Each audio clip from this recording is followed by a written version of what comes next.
दोस्तों, इजराइल की स्थापना 14 मई 1947 को हुई थी। लंबे समय के संघर्ष के बाद यहूदी को ब्रिटेन से आजादी मिली थी और नए सौराष्ट्र की स्थापना हुई और इसे इजराइल नाम दिया गया।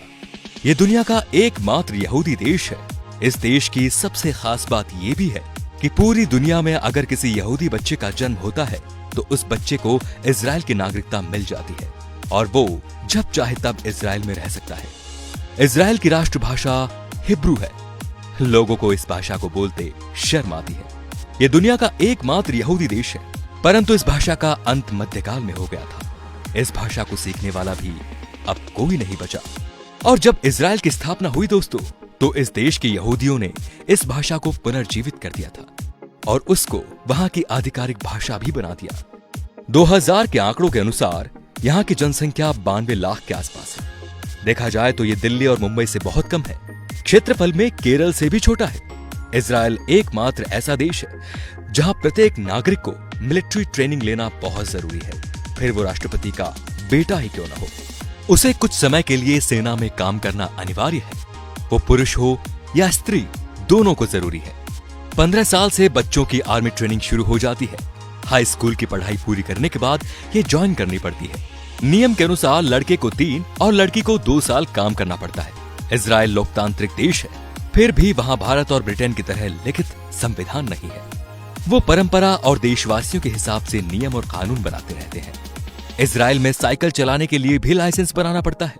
ये दुनिया के 9 देशों में से एक है जिनके पास परमाणु और सैटेलाइट सिस्टम है।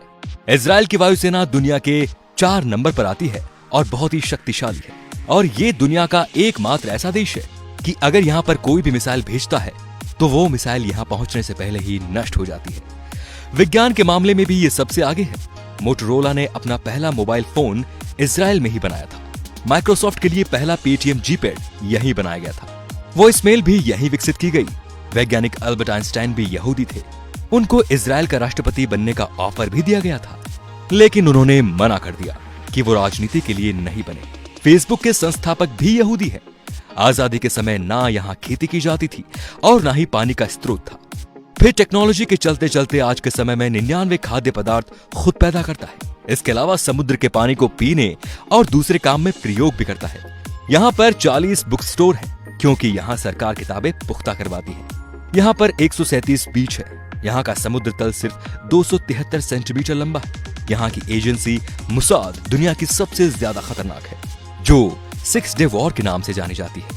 दोस्तों, इजराइल भारत को अपना सच्चा दोस्त मानता है। इसके बावजूद भी 2017 से पहले किसी भी भारतीय प्रधानमंत्री ने इजराइल की यात्रा नहीं की। इसके पीछे शायद उन सभी प्रधानमंत्रियों के नाराज हो जाने का डर था।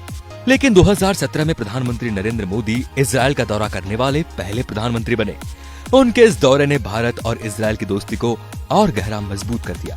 दोस्तों, 2014 से पहले जब हमारे देश में कोई आतंकवादी हमला होता था तब उसकी कड़ी निंदा की जाती थी, जबकि 1948 से ही इजराइल का एक ही मूल मंत्र रहा है कि अगर किसी देश ने हमारे देश के एक नागरिक को मारा तो हम उसके देश में घुसकर उसके 1000 नागरिक को मारेंगे। और फिर उन्होंने ये करके भी बताया। तो दोस्तों, इजराइल से सिर्फ 1 साल पहले हमारा देश आजाद हुआ था, लेकिन विकास के मामले में आज हम कहाँ हैं और इजराइल कहाँ है, ये सब आपको पता है। तो आप सभी को भी इजरायली नागरिकों से यही सीख लेनी चाहिए और अपने देश की तरक्की में पूरा योगदान करना चाहिए। धन्यवाद।